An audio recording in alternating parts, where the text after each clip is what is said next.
Olá, amigos. Que a paz de Jesus esteja com cada um de vocês.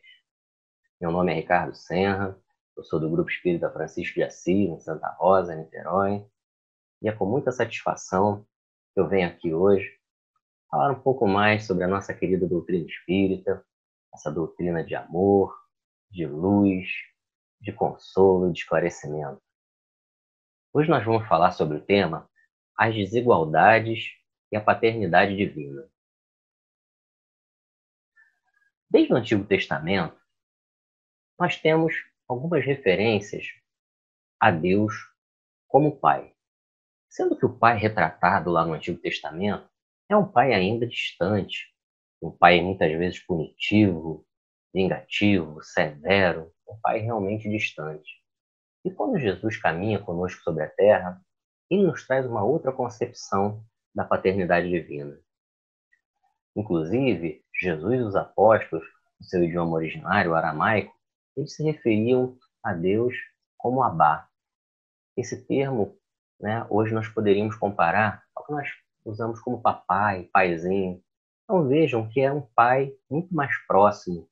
É um pai onde a relação de pai e filho é uma relação carinhosa, de amor, uma relação próxima. Jesus nos apresenta um pai que ensina, um pai que perdoa, um pai que dá oportunidades.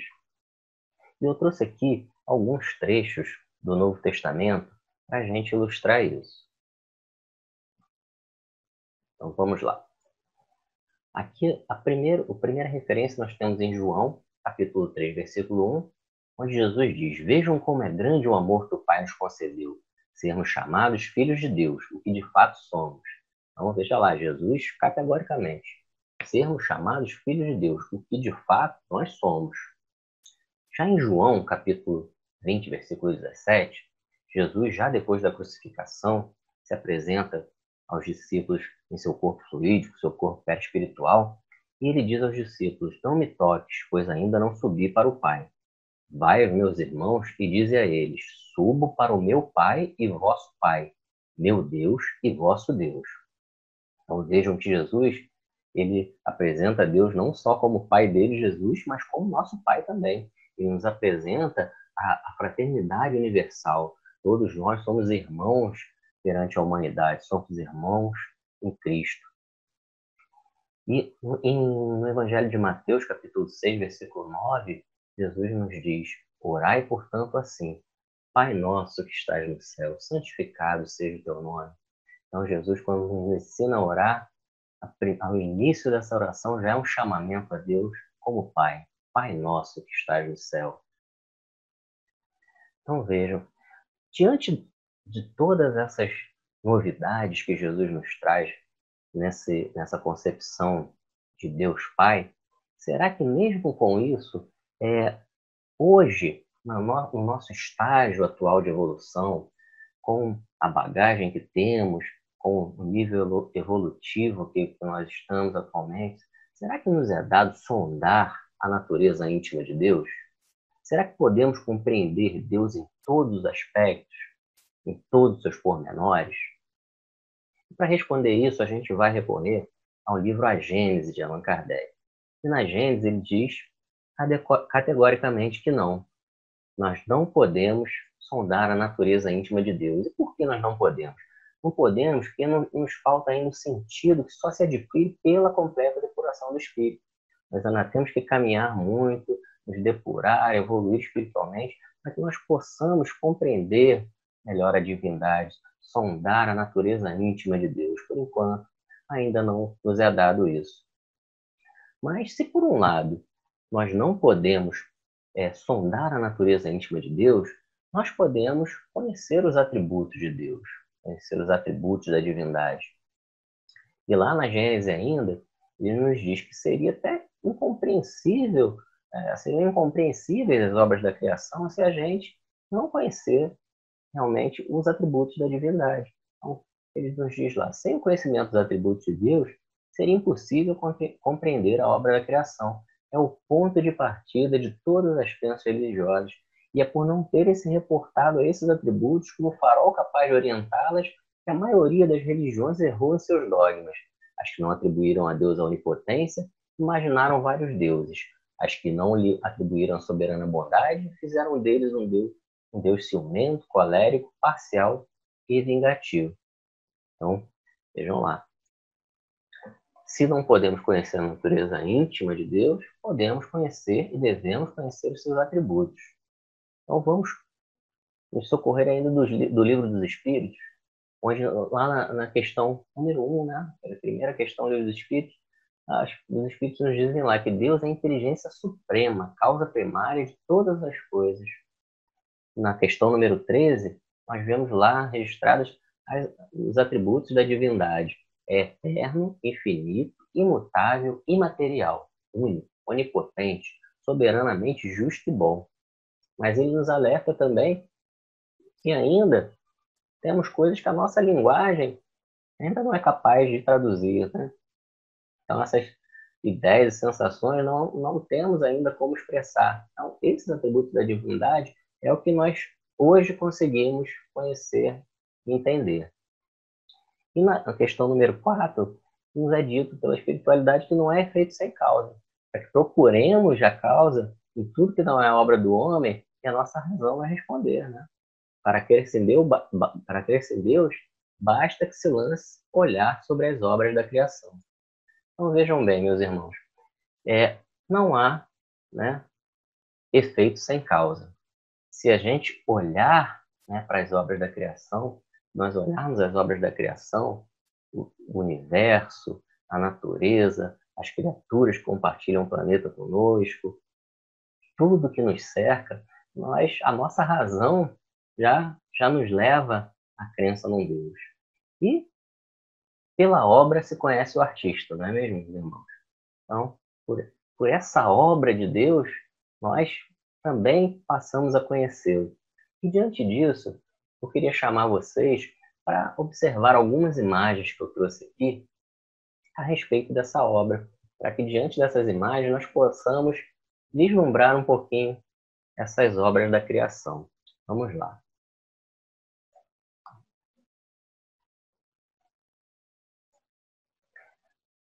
Olha, a primeira imagem que eu estou trazendo aqui, ela é uma foto. É uma foto do telescópio Hubble da NASA. Nós vemos vários pontos luminosos aí, né? E cada ponto desse luminoso é uma galáxia. Essa é a foto, é o mais distante que nós já vimos do universo. É uma foto que o Hubble captou, né, de uma região onde a gente verifica um agrupamento de centenas de galáxias. Então a gente vê lá, é um grupo de centenas de galáxias a 3,5 bilhões de anos-luz da Terra. Esse grupo se chama Abel 2744. Essa é a primeira foto do projeto Frontispield da NASA, é o mais longe que já vimos do espaço. Vamos para uma próxima imagem. Nessa imagem nós também vemos alguns pontos luminosos, e ela também é uma foto do telescópio Hubble. Só que essa é uma maternidade de estrelas, ou berçário de estrelas. O que seria um berçário de estrelas? Ele nada mais é do que uma nebulosa, e a nebulosa é um aglomerado de poeiras cósmicas e de gases, e esses elementos, essa poeira cósmica, ela vai, pela força da gravidade, esses fragmentos vão se aproximando, eles vão se chocando uns com os outros, aquela aproximação vai gerando um aumento de pressão, um aumento de temperatura, vai tendo um efeito rotatório de giro nesse aglomerado de gás e poeiras cósmicas, até que há a fusão nuclear. E quando há fusão nuclear, há uma grande liberação de energia. Liberação de energia e queima de gases. Então é onde a gente vê essa liberação de luz e se desprendem alguns fragmentos. Alguns pontos luminosos que vocês veem aí são já as estrelas recém-criadas. Essas aqui são estrelas recém-criadas e aqui estrelas ainda em processo de formação.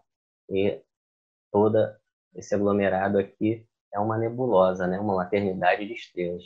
É a nebulosa da Lagosta, também chamada de nebulosa Guerra e Paz ou NGC 6357, uma estrela, uma maternidade de estrela localizada a 8.000 anos-luz da constelação de Escorpião. Como disse, é um registro feito também pelo telescópio Hubble da NASA.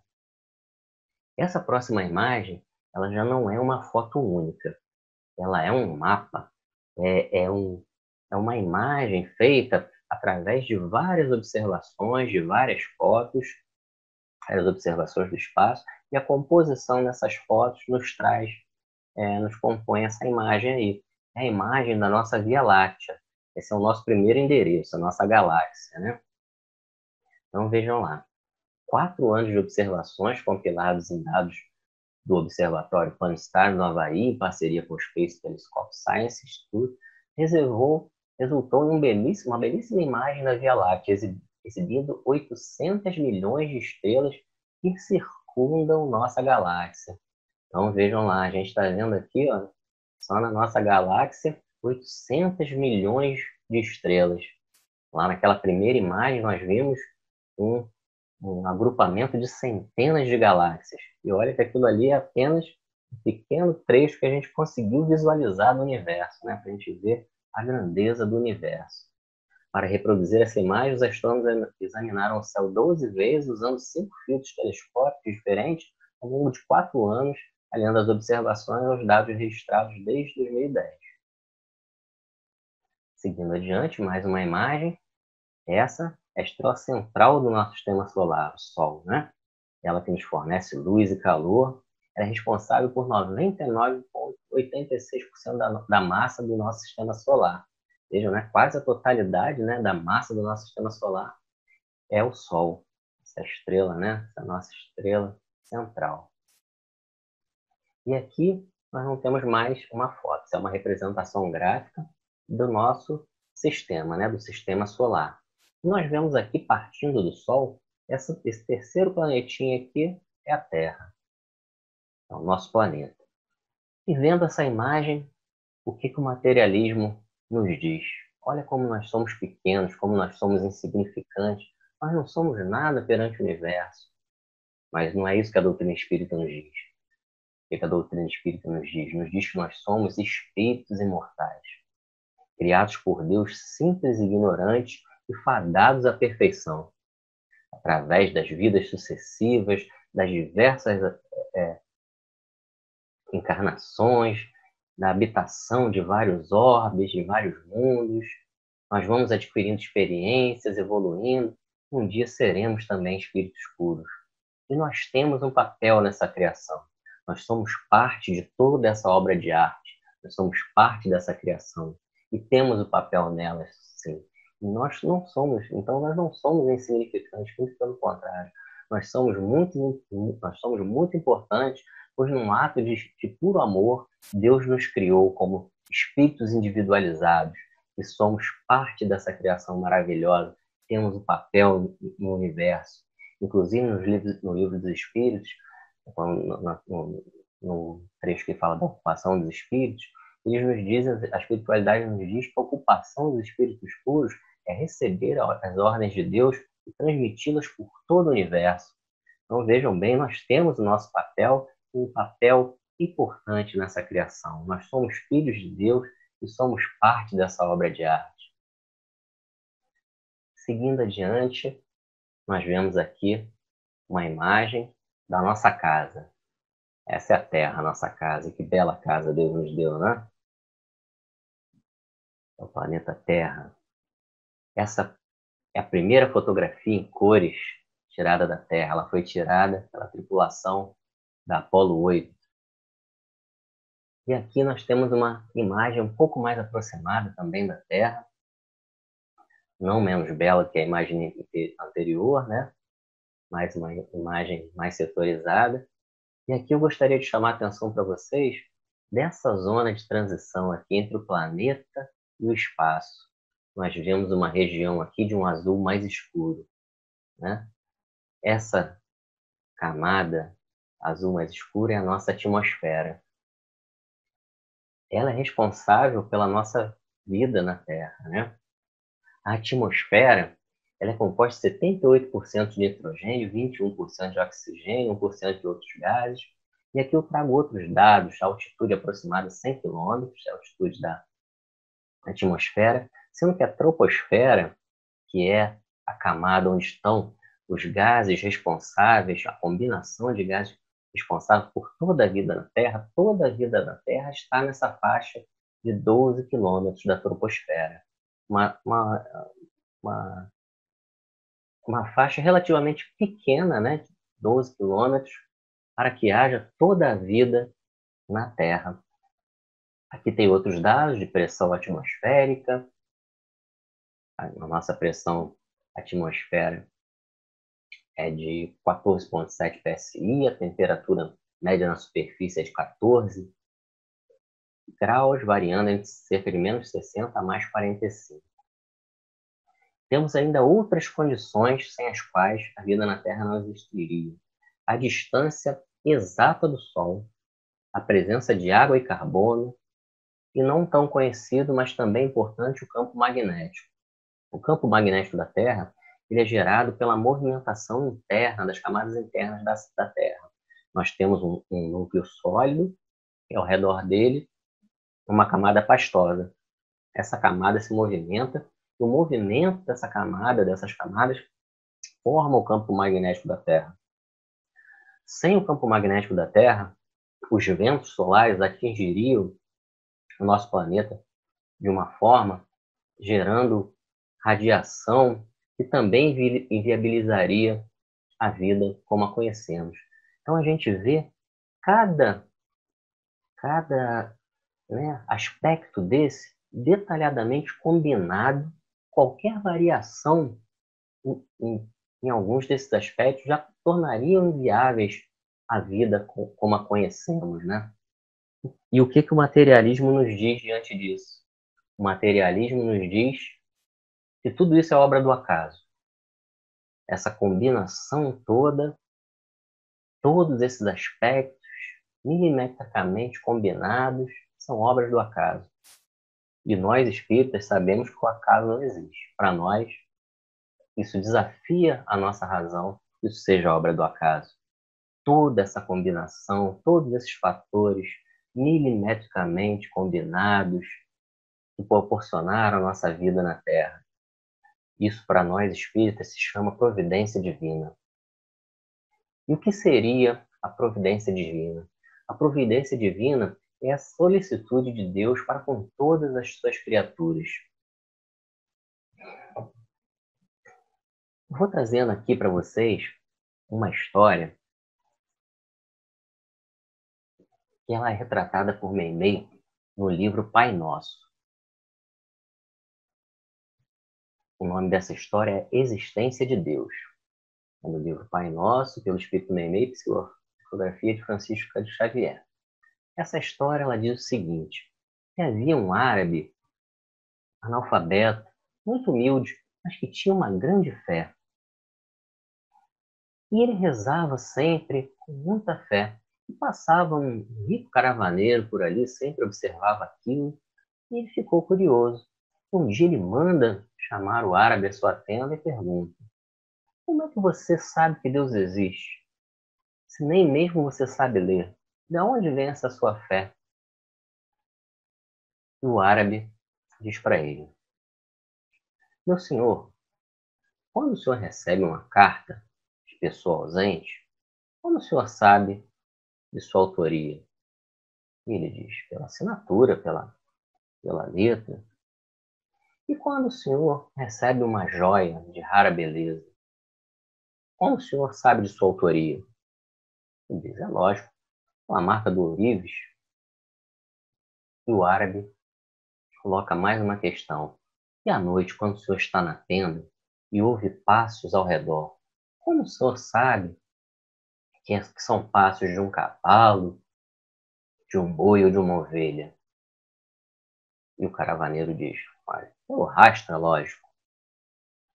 Pois bem, então o árabe convida o caravaneiro para fora da tenda e aponta para o céu, onde uma lua brilhante despontava, rodeada por diversas estrelas. E ele diz para o caravaneiro: meu senhor, aquelas marcas lá no céu não podem ser dos homens. Convencido da existência de Deus, o caravaneiro se ajoelha junto ao árabe e os dois passam a rezar juntos. Então vejam, uma história tão bonita, né, que nós trazemos para ilustrar essa questão da providência divina. Todas essas obras não podem ser fruto do acaso, não são marcas dos homens, só podem ser obras de Deus, obras da criação.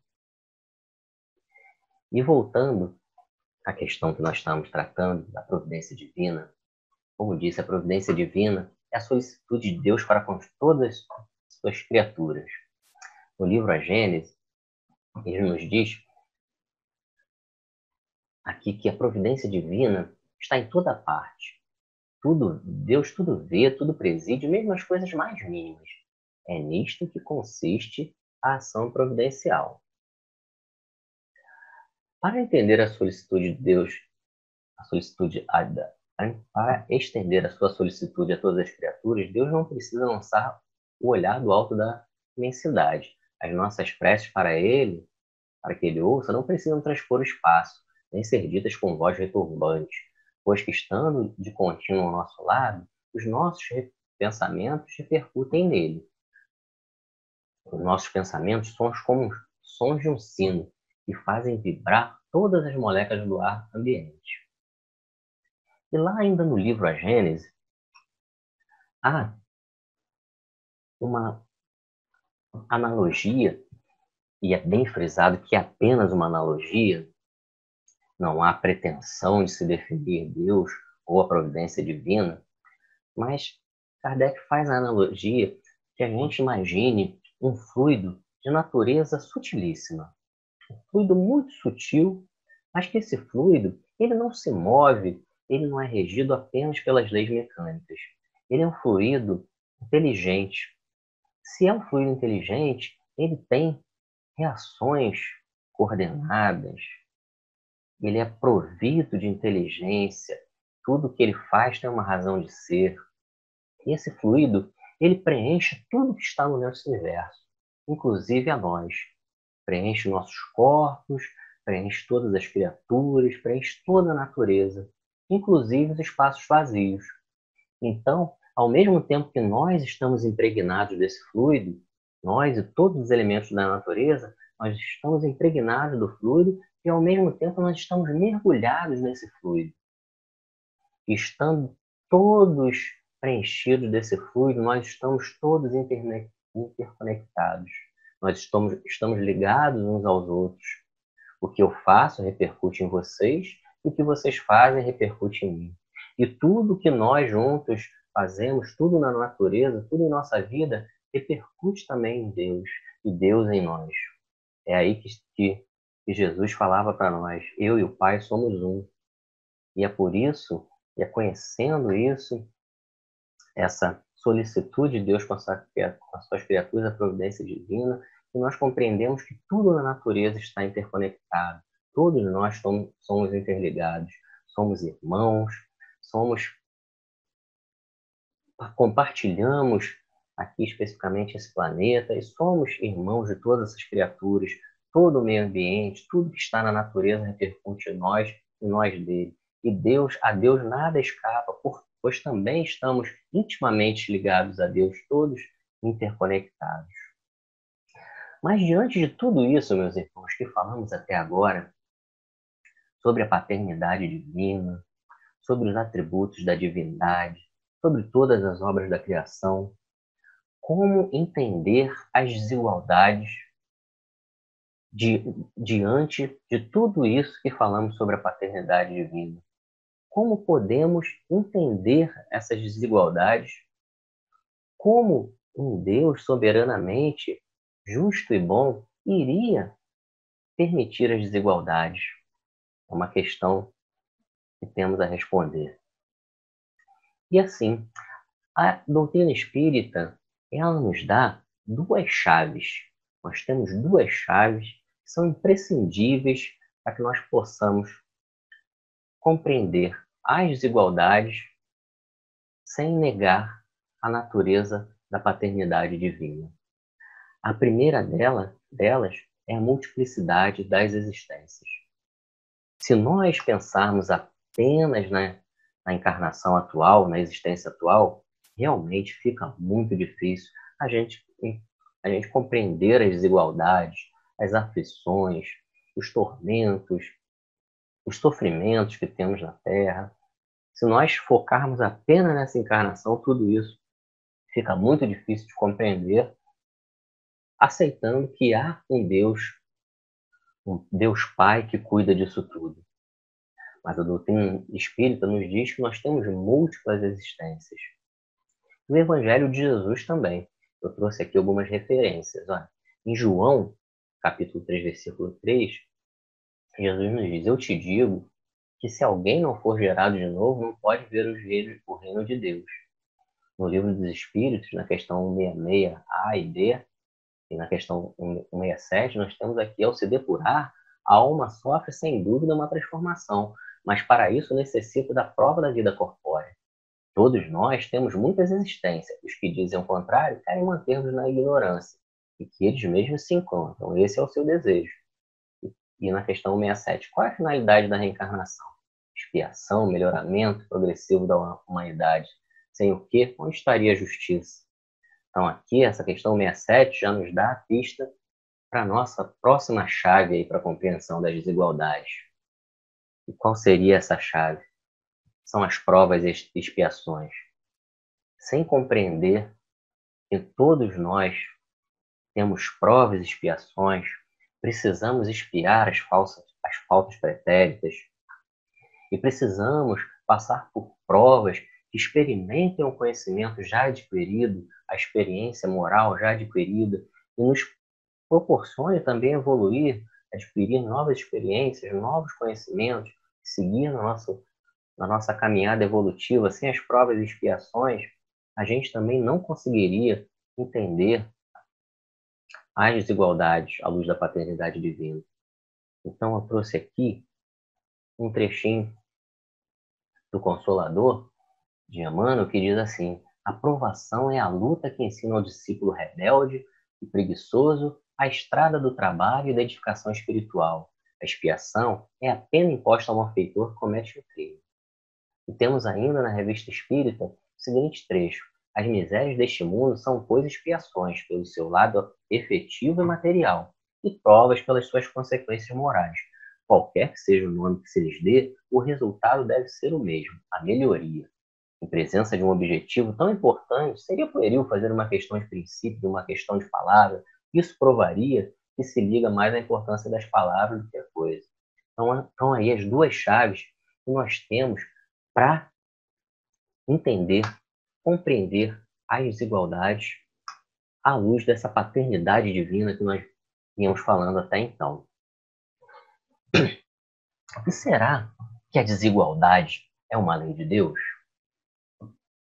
Antes da gente partir, antes de nós partirmos para a questão das desigualdades, é preciso que a gente fale sobre a igualdade natural, pois a igualdade sim é uma lei de Deus. Na questão 803 do Livro dos Espíritos, nós temos lá, Kardec pergunta: todos os homens são iguais perante a Deus? E os Espíritos respondem: sim, todos tendem para o mesmo fim, e Deus fez as suas leis para todos. Dizei frequentemente: o sol brilha para todos. Comentário de Kardec: todos os homens são submetidos às mesmas leis naturais. Todos nascem com a mesma fragilidade, estão sujeitos às mesmas dores. E o corpo do rico se destrói como o do pobre. Deus não concedeu, portanto, superioridade natural a nenhum homem, nem pelo nascimento, nem pela morte. Pois bem, então aqui a gente vê que a igualdade, sim, é uma lei de Deus. Nós nascemos aqui na vida terrena, né? Na nossa encarnação, nós nascemos todos frágeis, tendemos ao perecimento do corpo físico, não do espírito, né? Do corpo físico. Então, independente, né, da sua classe social, da sua condição econômica, essa condição é uma condição de igualdade. Nascemos frágeis, precisamos de cuidados de um adulto, de nossos genitores, e para o nosso desenvolvimento, né, no plano terreno, e tendemos ao perecimento do corpo. Tendemos para a morte, teremos o mesmo fim da existência terrena. Então, todos os homens são iguais para Deus. O sol brilha para todos, né, nos dizem os espíritos. Então, vamos, diante disso, passar a falar propriamente dito das desigualdades. Nós vamos começar pela desigualdade das aptidões. Nós vemos aqui, né, que há desigualdade de aptidões. Alguns têm facilidade para uma coisa, outros têm para outra. Alguns possuem uma inteligência ainda precária, outros uma grande capacidade tecnológica, uma grande capacidade intelectual. E essas desigualdades de aptidões, na verdade, elas não são uma condição da criatura do espírito, uma condição do espírito na sua criação. Deus não fez os espíritos diferentes, não criou os espíritos diferentes. Todos nós somos criados simples e ignorantes. Sendo que essas aptidões nós adquirimos pelo nosso tempo de criação. Os espíritos têm tempos de criações diferentes, nós temos tempos de vivências, aprendizados diferentes. Então, essa caminhada do espírito, essas vivências, é que dão essa diversidade de aptidões. E somado a isso, nós temos também a questão do nosso livre-arbítrio, né? E do nosso esforço pessoal, né? Sendo que alguns espíritos conseguem avançar mais rapidamente que outros pelo o exercício do seu livre-arbítrio de uma forma mais conveniente e do seu esforço, né, pessoal. Deus criou todos os espíritos iguais, mas cada um viveu mais ou menos tempo, né? Então, isso também, essas desigualdades de aptidões, faz com que nós complementemos uns aos outros. O que um faz, o outro não faz, né? Aqui no nosso plano terreno, né? Na nossa encarnação, e também na espiritualidade, nos diversos mundos. Os mais evoluídos, por terem aptidões já mais adiantadas, muitas vezes vêm a nos auxiliar. Espíritos de mundos mais evoluídos, às vezes encarnam em missão no nosso planeta Terra, tá? Nos auxiliar a evoluir. E a mesma espiritualidade nos auxilia tanto, né, nas nossas experiências. Então, essas desigualdades de aptidões, embora não sejam dadas por Deus, Deus permite que elas aconteçam para que nós exercitemos o nosso livre-arbítrio, a nossa vontade, e possamos caminhar evolutivamente e também auxiliando um ao outro. Então, isso estimula a nossa fraternidade, sabemos que nós dependemos uns dos outros e estamos todos na mesma caminhada. Vamos passar, então, para as desigualdades sociais. Lá na questão 806, Kardec pergunta: a desigualdade das condições sociais é uma lei natural? E os espíritos respondem: não, é a obra do homem e não de Deus. Então, a desigualdade social não é obra de Deus, meus irmãos, é obra do homem. E isso acontece por quê? Porque ainda estamos aqui, né, repletos de egoísmo e de orgulho. E essa desigualdade social, ela só vai deixar de existir quando nós nos aprimorarmos, evoluirmos, deixando de lado o egoísmo e o orgulho, e a fraternidade, o amor passarem, a caridade passarem a ser uma constante para nós.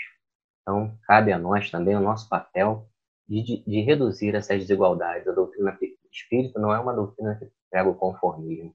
Ela nos dá meios de compreender, mas ela nos cobra a responsabilidade de cada um de nós, e cabe a cada um de nós diminuir essas desigualdades sociais através da fraternidade. E Kardec pergunta: essa desigualdade desaparecerá algum dia? E os espíritos dizem: só as leis de Deus são eternas. Um dia desaparecerá, né? Quando deixar de predominar o orgulho e o egoísmo, e só restará a desigualdade do mérito. Né? Passaríamos então agora à questão das desigualdades entre homem e mulher. Será que homens e mulheres são iguais perante a Deus? E a resposta dos espíritos é sim, né? Deus não deu a ambos a inteligência do bem e do mal e a faculdade de progredir. Então, logicamente, os homens e as mulheres são iguais, não há nenhuma diferença a nível intelectual. Há alguma diferença a nível físico, né? A nível de aptidões, porque desde os primórdios, o homem, por ter uma natureza física mais forte, mais bruta, a ele coube as funções de proteção, né, do seu grupo social, da sua família, e a mulher, por ser mais delicada, por ter um sentido mais apurado, e principalmente pelo dom da maternidade que é dado às mulheres, né, um dom tão precioso, a mulher, desde o início, ela teve esse sentimento mais depurado. Então, lá no passado, né, nossos primórdios da humanidade, cabia ao homem as funções de proteção, de caça, as funções mais brutas, mais rudes, e a mulher as funções mais dedicadas à família, ao cuidado com os filhos, sendo que ao longo da nossa evolução, como chegamos na sociedade atual, diante da questão, né, em que não há diferença intelectual entre os homens e as mulheres, não precisamos mais hoje em dia tanto da força bruta, né? Então, hoje essa igualdade ela já se dá de uma forma, né, mais plena e um dia será completa, sendo que vale lembrar que essas diferenças são só, né, a nível encarnatório, pois como espírito, uma hora encarnaremos no sexo, né, teremos uma encarnação masculina, outra no corpo feminino. Para o espírito, essas questões não existem, uma questão do corpo, né? Passaremos então às desigualdades das riquezas. As desigualdades das riquezas, elas vêm muito também dessa questão do egoísmo, né? E do orgulho, né? Da vaidade. Muitas vezes, essas riquezas, elas são geradas até de uma forma não lícita, desonesta, mas muitas vezes também essas riquezas vêm do trabalho, vêm da, do exercício do livre-arbítrio, da força de vontade, né, daquela criatura. Então, a questão da desigualdade econômica, os bens por si só eles não são bons ou ruins. O que faz disso é o nosso uso, a utilização que nós fazemos desses bens, né? Então, sendo que a prova da riqueza e a prova da pobreza e a riqueza, elas têm os seus aspectos. Se o pobre, por um lado, a pessoa que tem uma condição mais humilde, muitas vezes por lhe faltar o necessário, ela faz, reclama da providência divina. Por outro lado, o que passa pela questão da riqueza, ele muitas vezes é tentado pelos vícios, pelas desordens morais de toda sorte. Então, cada prova dessa, riqueza ou pobreza, não há uma melhor que a outra, né? Que nós possamos, independente da situação que estejamos, poder fazer dessas provas produtivas para o nosso espírito, para a nossa evolução, né? E o importante é que, no futuro, né, essas desigualdades, a igualdade completa, né, os espíritos dizem que nunca haverá, porque tem a questão do livre-arbítrio e do esforço próprio. Então, mesmo que houvesse uma igualdade, uma divisão igualitária em um momento, rapidamente isso seria, né, desequilibrado novamente por essa questão da natureza, dos conhecimentos já adquiridos pelo espírito, pelo livre-arbítrio e pela força de vontade da atuação desse ser, né? Então, o que vale é o exercício que fazemos, né, o uso que fazemos desses bens, lembrando que nós somos apenas depositários deles, né?